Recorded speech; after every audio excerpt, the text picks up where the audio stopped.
नमस्कार, मी मृणाली पिळणकर. तुम्ही पाहत आहात LS मराठी. काही महत्त्वाच्या घडामोडी विस्ताराने पाहायच्या आहेत त्याआधी एक नजर टाकूयात हेडलाईन्सवर. केंद्रीय गृहमंत्री अमित शाह मुंबईत. आज मुंबईत विविध कार्यक्रमांना उपस्थिती लावणार. पॉलिटिकल भेटीगाठींकडेही लक्ष. प्रशांत किशोर यांनी अभ्यास करूनच निष्कर्ष मांडला. खुर्चीला चिकटून बसण्याचा आग्रह कशासाठी? तटकरेंचं नाव न घेता रुपाली ठोंबरेंचा निशाणा. अभिजित दिपके पोलीस अधिकाऱ्यांवर संतापले. भेटीसाठी येणाऱ्यांना उद्धट वागणूक दिल्यानं दिपकेंचा पारा चढला. कुणाला भेटायचं तुम्ही सांगू नका, दिपकेंनी पोलिसांना सुनावलं. मराठ्यांच्या नादी लागू नका, चुका सुधारा, नाहीतर तुमचं राजकारण उद्ध्वस्त करेन. मनोज जरांगेंचा सरकारला इशारा. सरकारच्या भूमिकेकडे आता लक्ष. जरांगे फक्त बाहुला. फडणवीसांना शिव्या देण्यास प्रसाद लाड यांनी जरांगेंना सांगितलं. ओबीसी नेते लक्ष्मण हाकेंचा गंभीर आरोप. तर प्रति आंदोलन करून उत्तरही देणार. E20 मुद्द्यावरून आता राहुल गांधींनीही घेरलं. दाल में काला नाही, पुरी दाल ही काली है. राहुल गांधींकडून व्हिडिओ पोस्ट. आता बातमी आहे हर्षवर्धन सपकाळांची. माझ्यासाठी कोणताही नेता किंवा सरकार मोठं नाही असं जरांगे म्हणतायत. समाज हितासाठी सरकार विरोधातही मी नक्की बोलेन असं जरांगेंनी म्हटलंय. बावनकुळेंच्या पत्रानंतर प्रमाणपत्र रद्द केली. मनोज जरांगे यांनी बावनकुळेंवर गंभीर आरोप केलेत. मनोज जरांगे पाटील यांनी बावनकुळेंवर आरोप करत म्हटलंय की मी माझ्यासाठी कोणताही नेता मोठा नाही, माझ्यासाठी सगळे नेते समान आहेत. मात्र आता जे प्रवक्ते आहेत योगेश केदार ते म्हणतायत की ज्या उद्धव ठाकरेंनी काहीच मदत केली नाही त्यांनी तेच बरे होते असं म्हणतायत. हेच जरांगे पाटलांचं षडयंत्र आहे का? आता ते कोण आहे मधीची आळी कोण आली? आता जनावराला पडलेली आषाढी कोण आहे आता ही मला माहित नाही. देवेंद्र फडणवीस असतील किंवा इतर नेते सगळे राज्यातील ओबीसीचे आता त्यांचा काय अजेंडा आहे मला नाही माहिती. आपण ज्यावेळेस ऐकू त्यावेळेस दाखवू. सरकार त्यांना आमच्या अंगावर घालतंय का काय? फडणवीसांना आता तेवढाच एक उद्योग राहिला की काय मराठी जवळ करायचे सोडून मराठी आणि ओबीसीत भांडणं लावायचं काम करायचंय का काय?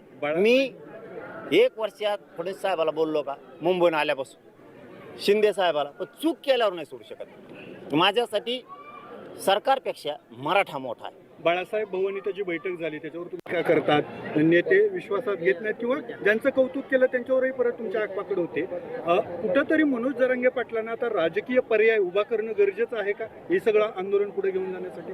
नाही, त्याची गरज नाही, कारण मराठीच तेवढे खंबीर आहेत. जे आमचा बदला घेईल प्रमाणपत्र रद्द करून हेच मराठी.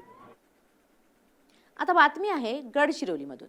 जिल्हा परिषद शाळांमध्ये शिक्षकांच्या रिक्त पदांचा प्रश्न निर्माण झालाय. शिक्षक पद रिक्त आहेत, त्यामुळे रिक्त पदाचा व्यवस्थेवर परिणाम होतोय. गडचिरोलीत तब्बल 1050 शिक्षकांची कमतरता आहे. कार्यरत शिक्षकांवर त्याच्यामुळे अतिरिक्त कामाचा ताण येतोय. गडचिरोलीच्या जिल्हा परिषद शाळांमध्ये शिक्षकांच्या रिक्त पदांचा प्रश्न दिवसेंदिवस आता अधिक गंभीर होतोय. तब्बल 1000पेक्षा अधिक शिक्षक पद रिक्त असल्यामुळे त्याचा परिणाम शाळेतील अध्यापन व्यवस्थेवर होतोय.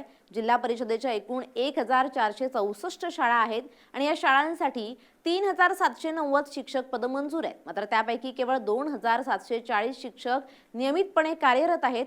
म्हणजेच मंजूर पदांच्या तुलनेत तब्बल 1050 शिक्षकांची कमतरता आहे. दुर्गम आणि अतिदुर्गम भागातील शाळांमध्ये शिक्षकांची कमतरता अधिक जाणवते. उपलब्ध शिक्षकांवर अतिरिक्त कामाचा ताण पडतोय. याबाबत जिल्हा परिषदेचे मुख्य कार्यकारी अधिकारी सुहास गाडे यांच्याशी बातचीत केली आहे आमचे प्रतिनिधी महेश गुंडेट्टीवार यांनी. जिल्हा परिषदेचे मुख्य कार्यकारी अधिकारी सुहास गाडे सर आज जिल्हा परिषद शाळांना भेटी देत आहेत. सर काय सांगाल, जिल्हा परिषद शाळेत सुसज्ज इमारत आहे, विद्यार्थी आहेत, मात्र अनेक शिक्षकांची पदे रिक्त आहेत. अशा परिस्थितीत जिल्हा परिषद शाळा कशी चालत आहे? आपण बरोबर सांगितलं की आपल्या गडचिरोली जिल्ह्यामध्ये जवळपास 1030 शिक्षकांची रिक्तता आहे. परंतु आता शालेय शिक्षण विभागामार्फत पवित्र पोर्टलवर वॅकन्सीज रिपोर्ट केलेले आहेत आणि माझं आपल्यामार्फत आव्हान राहील की जिल्ह्यामध्ये जेवढे TET क्वालिफाईड जे पात्रताधारक DED क्वालिफाईड जे शिक्षक आहेत त्यांनी पवित्र पोर्टलवर त्वरित नोंद करावी आणि मला विश्वास आहे की येत्या 1 महिन्यामध्ये आपला हा शिक्षकांची जी रिक्त पदे असल्याची जी समस्या आहे ती बऱ्यापैकी आपली सुटणार आहे. भोकरदन तालुक्यात भीषण अपघात झालाय. भरधाव कार विहिरीत कोसळली आहे. पारद ते वालसावंगी मार्गावरील शिवारात हा अपघात झाल्याचं समजतंय. यामध्ये 2 पुरुष सुखरूप बाहेर पडलेत, मात्र अद्याप महिलेचा शोध सुरू आहे. जालन्याच्या भोकरदन तालुक्यातील पारद ते वालसावंगी मार्गावरील पद्मावती शिवारात एक भीषण अपघात झालाय. भरधाव वेगानं जात असलेली एक कार रस्त्यालगतच्या विहिरीत कोसळली आहे. कारमध्ये 2 पुरुष आणि एक महिला प्रवास करत होते. अपघातानंतर स्थानिक नागरिकांच्या मदतीनं कारमधील दोन्ही पुरुषांना विहिरीतून सुरक्षित बाहेर काढण्यात आलंय. मात्र महिलेचा शोध सुरू असून प्रशासनाकडून युद्ध पातळीवर बचाव कार्य सुरू आहे. या बचाव मोहिमेला वेग देण्यात आलाय. वेगावर नियंत्रण सुटल्यामुळे कार विहिरीत कोसळल्याचा प्राथमिक अंदाज व्यक्त केला जातोय. धक्कादायक घटनेनं वाशिम हादरले. 7 महिन्यांच्या गर्भवती पत्नीची हत्या करण्यात आली आहे. सैन्यातील जवानासह 3घांना अटक करण्यात आली आहे. महिलेच्या भावाच्या फिर्यादीवरून खुनाचा गुन्हा दाखल झालाय. वाशिम जिल्ह्यातील ही घटना आहे. भारतीय सैन्यात कार्यरत असलेल्या एका जवानानं आपल्या 7 महिन्यांच्या गर्भवती पत्नीची हत्या केल्याची धक्कादायक घटना उघडकीस आली. या प्रकरणी मृत महिलेच्या भावाच्या फिर्यादीवरून खुनाचा गुन्हा दाखल करण्यात आलाय. सैन्याच्या 6व्या मराठा बटालियनमध्ये कार्यरत असलेला 28 वर्षीय ज्ञानेश्वर मदने त्याचे आई वडील यांना पोलिसांनी अटक केली आहे. मृत महिलेचा भाऊ राहुल माने यांनी दिलेल्या फिर्यादीनुसार काल दुपारी सुमारे 3 वाजता ज्ञानेश्वर मदने फोन करून पत्नी दीपाली या घरात पडलेल्या तिला रुग्णालयात दाखल केल्याची माहिती दिली. त्यानंतर मध्य प्रदेशातील बुरहानपूर जिल्ह्यातून दीपालीचे आई वडील आणि भाऊ सायंकाळी सुमारे 7 वाजता कारंजा येथे पोहोचले. दीपाली मृत अवस्थेत आढळून आली. दरम्यान पोलिसांनी दिलेल्या माहितीनुसार मृत दीपाली यांच्या गळ्यावर आढळलेल्या खुनांमुळे संशय निर्माण झाल्यानं खुनाचा गुन्हा दाखल करण्यात आलाय. या प्रकरणाचा पुढील तपास पोलीस करतायत. काल दुपारी 4 वाजताच्या सुमारास पोलीस स्टेशन कारंजा येथे एक उपजिल्हा रुग्णालय कारंजा येथून एक मेमो प्राप्त झाला होता की मृतक दीपाली मदने हिला मृत अवस्थेत प्रायव्हेट ॲम्ब्युलन्सने आणलेले आहे.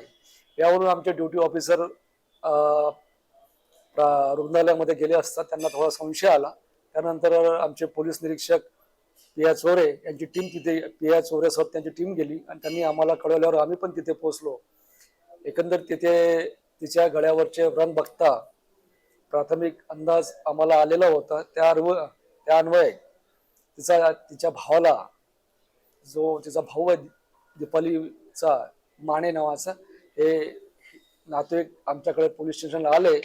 त्यांच्या फिर्यादीवरून आरोपी ज्ञानेश्वर नंदू मदने व इतर 2 यांच्या विरुद्ध गुन्हा नंबर 512/26 कलम 103(1) 85 भारतीय न्याय संहिता अन्वये गुन्हा नोंद केलेला आहे. आरोपी क्रमांक 1 यास अटक करण्यात आलेली आहे. आरोपी हा सध्या सैन्य दलात मराठा रेजिमेंटला आहे आणि प्राथमिक तपास.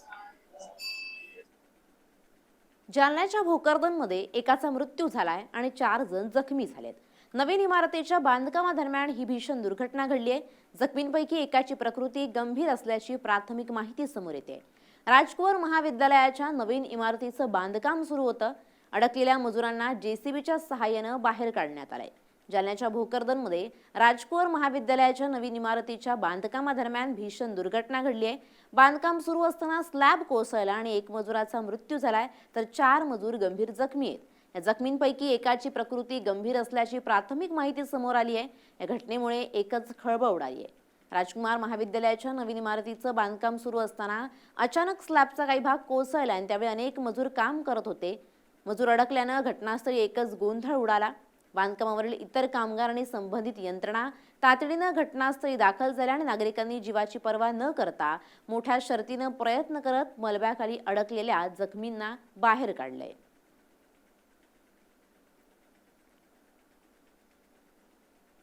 आता पाहुयात वेगवान घडामोडी.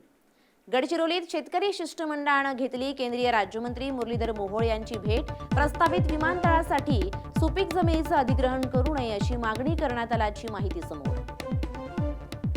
हिंगोलीत प्रगती स्वयंरोजगार सेवा सहकारी संस्थेच्या सोयाबीन खरेदी व्यवहारात गंभीर अनियमितता.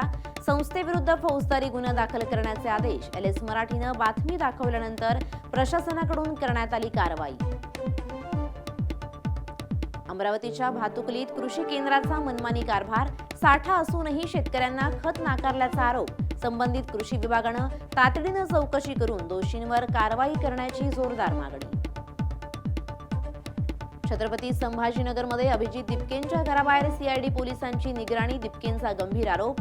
सीआयडी पोलीस घराबाहेर आल्यानं खळबळ. अभिजित दिपकेंनी अधिकाऱ्याला गेट बाहेर काढल्याची माहिती समोर. नाशिकमधील लासलगाव येथे जुगार खेळवणाऱ्या तिघांवर पोलिसांची कारवाई. रोख रक्कम आणि 2 मोबाईल असा एकूण 85,000 रुपयांचा मुद्देमाल जप्त. पोलिसांची धडक कारवाई. प्रतिबंधित सुगंधित तंबाखूची अवैधरित्या वाहतूक करणाऱ्या दोघांना गडचिरोली पोलिसांनी केलं जेरबंद.